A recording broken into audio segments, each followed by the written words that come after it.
வணக்கம், வாங்க. இன்னைக்கு நம்ம ரோஜாஸ் கிச்சன்ல பார்க்க போற ரெசிபி வந்து அடுப்பு பக்கம் போகாத சட்னி தான் செய்ய போறோம். எவ்வளவுதான் நம்ம சட்னி செஞ்சாலும் டக்குன்னு இன்ஸ்டன்டா செய்யறது ரொம்பவே சிரமமா இருக்குங்க. என்ன சட்னி செய்யறதுன்னு ஒரே யோசனையா இருக்கும். இன்னைக்கு நம்ம செய்ய போற சட்னி வந்து தாளிப்பெல்லாம் கொடுக்க வேண்டாம், வதக்கெல்லாம் அல்ல வேண்டியதுல, சும்மா அப்படியே ராவா தான் செய்ய போறோம். வாங்க பாத்துடலாங்க. ஜார்ல பச்சை மிளகா சேர்த்துக்கலாங்க. அடுத்ததா புதினா, கருவேப்பிலை, மல்லித்தலை, கொஞ்சமா தேங்காய் துருவல், கல்லுப்பு சேர்த்துக்கலாம். இந்த சட்னி கல்லுப்பு சேர்த்து செய்யும்போது டேஸ்ட் நல்லா இருக்குங்க. நல்லா கெட்டியான தயிர் ஒரு ஸ்பூன் சேர்த்துக்கலாங்க. இப்போ இதை கொஞ்சம் குறகுறப்பாக அரைச்சிக்கலாம். இப்போ சட்னியாக குறகுறப்பாக அரைச்சி எடுத்துருந்தாச்சுங்க. இந்த டயத்தில் வந்து புளி சேர்த்துக்கலாம். நான் இன்னைக்கு லெமன் தாங்க சேர்க்க போகிறேன். உங்களுக்கு லெமன் சேர்க்க விருப்பம் இல்லைன்னா புளி சேர்த்துக்கோங்க. லைட்டாக லெமன் போட்டுக்கலாங்க. நாம செஞ்ச கொத்தமல்லி புதினா சட்னி ஜம்மு ரெடி ஆயிடுச்சுங்க. பவுலுக்கு மாற்றிக்கலாம். நான் கொஞ்சமாக தான் சங்க செஞ்சுருக்கேன். நீங்கள் அதுக்கு தகுந்த மாதிரி செஞ்சுக்கலாம். வீடியோ காண்டி நான் கொஞ்சமாக தாங்க செஞ்சேன். இப்போ நம்ம கொத்தமல்லி புதினா சட்னி அரைச்சாச்சுங்க. அடுத்ததாக தக்காளி சட்னி, வெங்காயம் தக்காளி வச்சு தான் ஜாரில் சேர்த்துக்கலாங்க. புளி, கொஞ்சமாக புளி, பூண்டு பல், தக்காளி சேர்த்துக்கலாம். பெரிய வெங்காயம், இந்த சட்னிக்கு பெரிய வெங்காயம் தாங்க நல்லாயிருக்கும். அடுத்ததாக கல்லுப்பு சேர்த்துக்கலாங்க. காரத்துக்கு மிளகாத்தூள். ஜாரில் நல்லா குறகுறப்பாக அரைச்சி எடுத்துட்டு வந்துடலாங்க. இப்போ அரைச்ச தக்காளி சட்னியை பவுலுக்கு மாற்றிக்கலாங்க.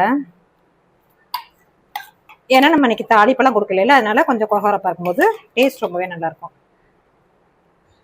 நைஸாக அரைச்சிட்டோம்னா கொஞ்சம் டேஸ்ட் மாறும். பச்சையாக நல்லெண்ணெய் சேர்த்துக்கலாங்க. அடுப்புலாம் வைக்கலங்க, வெறும் நல்லெண்ணெய் சேர்த்துட்டுங்க. அடுத்தது நம்ம செய்ய போகிறது சின்ன வெங்காய சட்னி தாங்க செய்ய போகிறோம். சின்ன வெங்காயம் ஜாரில் சேர்த்துக்கலாம். பச்சை மிளகா சேர்த்துக்கலாம் காரத்துக்கு தகுந்த மாதிரி.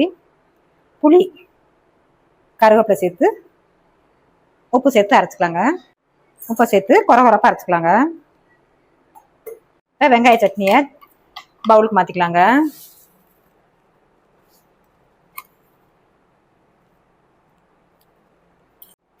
பவுலில் மாற்றி வச்சுங்க. இந்த வெங்காய சட்னிக்கு கொஞ்சமாக எண்ணெய் நல்லெண்ணெய் சேர்த்துக்கலாங்க.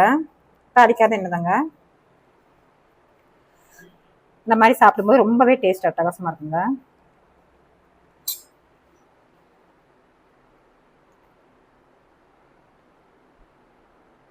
நம்ம 3 வகையான சட்னி அரைச்சிருக்கோங்க. கொத்தமல்லி புதினா சட்னி, வெங்காய சட்னி, தக்காளி சட்னி. தேங்காய் சட்னி அரைக்கலன்னா என்னங்க, எவ்வளோதான் சட்னி அரைச்சாலும் இந்த தேங்காய் சட்னியும் தனி ஸ்பெஷல் இருக்குங்க. தேங்காய் சட்னி அரைச்சிக்கலாங்க. ஜாரில் ஒரு பச்சை மிளகா சேர்த்துக்கலாம். பூண்டு பல் 2 சேர்த்துக்கலாம்.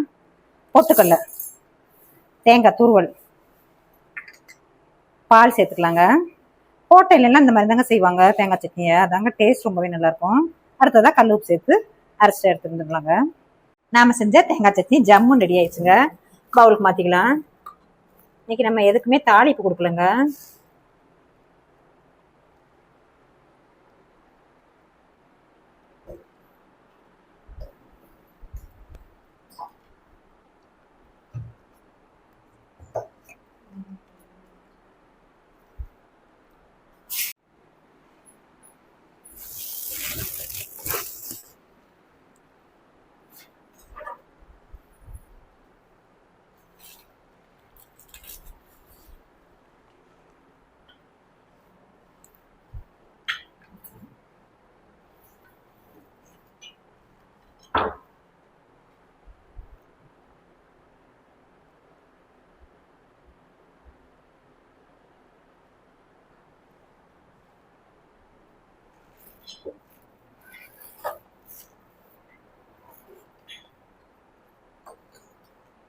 இன்னைக்கு நம்ம செஞ்ச சட்னிக்கு வந்து அடுப்பு பக்கமே போகலங்க. ரொம்பவே ஈஸியான சட்னி, ரொம்ப டேஸ்டான சட்னிங்க. எப்போ நம்ம ஒரே மாதிரி செய்யாமல் அந்த மாதிரி டிஃப்ரெண்டா செய்யும்போது நல்லா இருக்குங்க. சின்ன வெங்காய சட்னியை சாப்பிட்டுக்கலாங்க.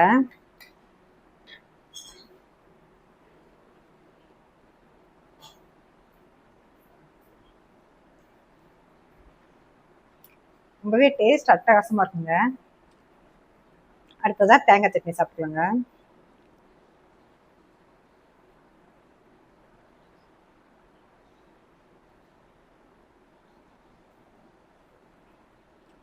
அருமையான டேஸ்ட்ல இருக்குங்க. டிஃப்ரெண்டா இருக்கும் எல்லாமே. அடுத்ததா தக்காளி சட்னி சாப்பிட்டுக்கலாம்.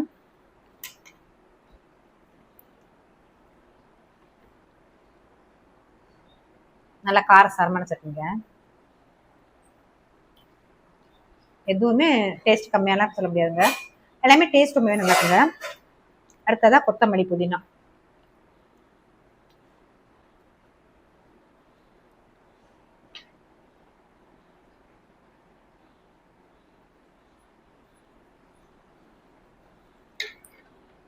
அந்த புதினா வாசனை, நம்ம சேர்த்திருக்க புதினாவும் கொத்தமல்லி, அந்த லெமன், அந்த சாறு எல்லாமே டேஸ்ட் ரொம்பவே அட்டகாசமா இருக்குங்க. நான் வீடியோ காண்டி சொல்லுங்க, நிஜமாவே ரொம்பவே டேஸ்ட் நல்லா இருக்குங்க. இது வரைக்கும் நீங்க ட்ரை பண்ணீங்கன்னா எனக்காண்டி ஒரு ட்ரை பண்ணுங்க. இன்னைக்கு நம்ம செஞ்ச அடுப்பு பக்கம் போகாத சட்னி பிடிச்சிருக்கும் நம்புறேன். சப்ஸ்கிரைப் பண்ணுங்க, லைக் பண்ணுங்க, ஃப்ரெண்ட்ஸ் அண்ட் ஃபேமிலிக்கு ஷேர் பண்ணுங்க. தேங்க்ஸ் ஃபார் வாட்சிங்.